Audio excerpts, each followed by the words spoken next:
सुप्रभात बच्चों। हिंदी प्रथम की पाठ्यपुस्तक सुहानी से पाठ 6 पढ़ते हुए आपने रहीम दास का दोहा पढ़ा, उनका जीवन वृत्त पढ़ा, उनकी शिक्षाएं ग्रहण की।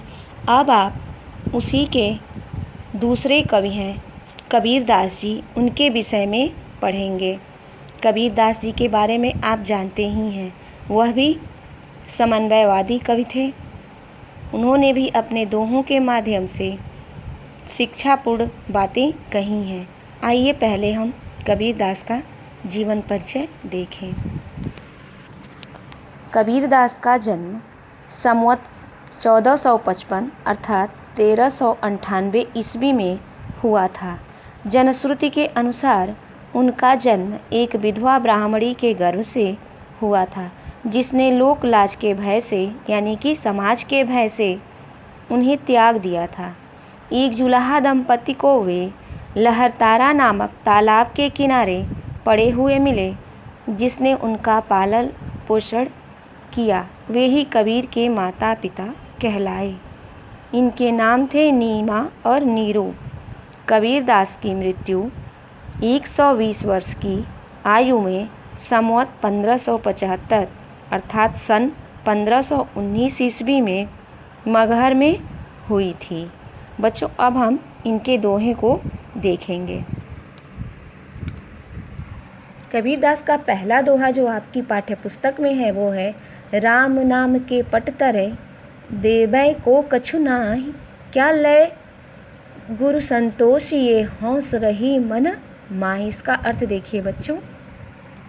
जैसा कि हम सब जानते हैं कि कबीर दास ने गुरु और शिष्य के ऊपर बहुत सारे दोहे लिखे हैं जो सत्य भी हैं।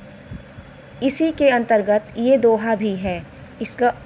इसमें गुरु को संबोधित करते हुए कबीरदास जी कहते हैं, गुरु ने राम नाम रूपी जो अनमोल रत्न मुझ जैसे अज्ञानी को दान में दे दिया है, इस अनमोल रत्न के समान दक्षिणा देने के लिए मेरे पास कुछ नहीं है, क्योंकि गुरु ने ज्ञान रूपी ईश्वर रूपी जो दान मुझे दिया है वो इतना मूल्यवान है कि मुझे निर्धन के पास उसके बदले में यानी पटतरय का मतलब होता है बदले में, चुकाने के लिए उतना मूल्यवान कुछ भी नहीं है।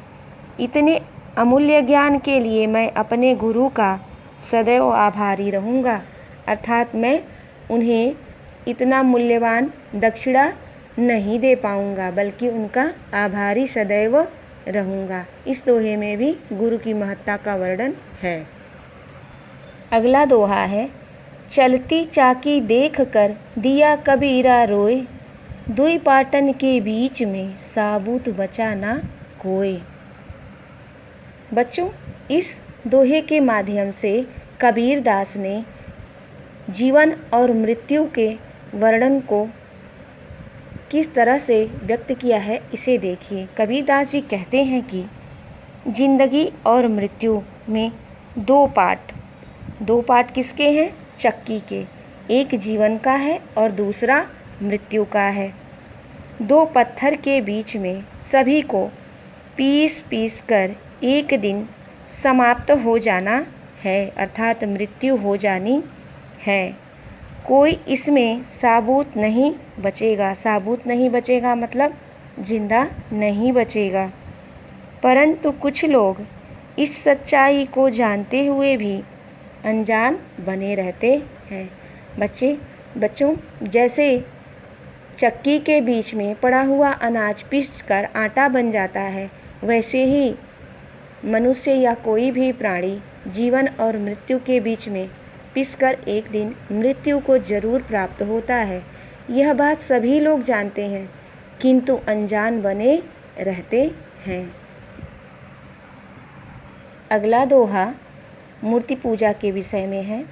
पाहन पूजे हरि मिलय तो मैं पूजूं पहाड़, तासे यह चाकी भली पीस खाए संसार। बच्चों, पाहन शब्द का अर्थ होता है पत्थर।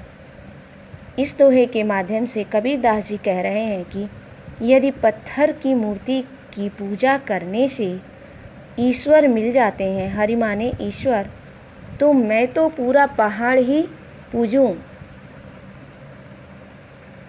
तासे यह चाकी भली पीस खाए संसार, उससे तो अच्छा यह चक्की है जिसका पिसा हुआ यह पूरा संसार खाता है। अर्थात हमें इस चक्की की पूजा करनी चाहिए, ना कि किसी मूर्ति की। ईश्वर को मानना चाहिए, परंतु मूर्ति की पूजा करने का यहाँ विरोध कर रहे हैं।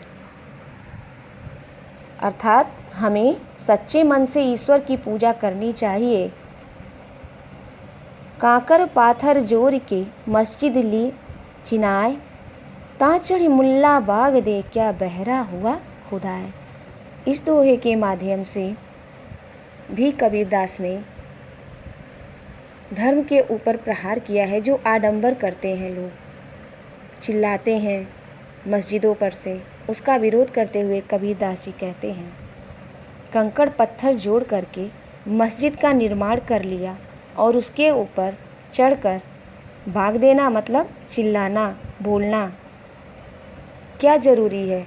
क्या खुदा बहरा हो गया है? क्या ईश्वर को सुनाई नहीं देता है? अर्थात हमें प्रार्थना मन में करनी चाहिए, सबको सुनाकर नहीं करनी चाहिए। हमें अपनी मन में सच्चे मन से ईश्वर को याद करके प्रार्थना करनी चाहिए, ऐसा कबीरदास जी कहते हैं। अगला दोहा है, माला फेरत जुग भया फिरा न मन का फेर, कर का मन का डार के मन का फेर। अर्थात कुछ लोग राम नाम का जप करने के लिए माला फेरते हैं। कबीरदास जी कहते हैं, अगर हम माला फेरते हैं किंतु हमारे मन में कुविचार, दुर्विचार, अच्छे विचार नहीं हैं, हम मन में कुछ न कुछ सोचते रहते हैं, तो ऐसा माला फेरना व्यर्थ है। बल्कि हमें अपने कर का मतलब हाथ का माला उतार फेंकना चाहिए, छोड़ देना चाहिए और हमें अपने मन के मोतियों का माला फेरना चाहिए। अर्थात हमें अपने मन में ईश्वर का स्मरण करते रहना चाहिए, वही हमारी सच्ची पूजा होती है। अर्थात हमारे मन में किसी के प्रति बैर का भाव, शत्रुता का भाव या असमानता का भाव नहीं होना चाहिए, बल्कि सबके लिए एक भाव समभाव होना चाहिए और ईश्वर की सच्ची आराधना मन करनी चाहिए। बच्चों, आपने रहीमदास और कबीरदास की ये रचनाएं पढ़ी, इनके आधार पर आप बहुत कुछ सीखें, क्या करना चाहिए और क्या नहीं करना चाहिए। अब बच्चों, इन दोहों में आप अच्छे से इन्हें याद करके अपने मस्तिष्क में बैठा लीजिए और बताए गए इन दोहों को आप अच्छे से याद करें और स्मरण रखें कि इनमें बताए गए जो भी बातें हैं उन्हें ना करें। जो करने लायक हैं उन्हें करें, जो करने लायक नहीं हैं उन्हें ना करें। आज के लिए इतना ही बच्चों, धन्यवाद।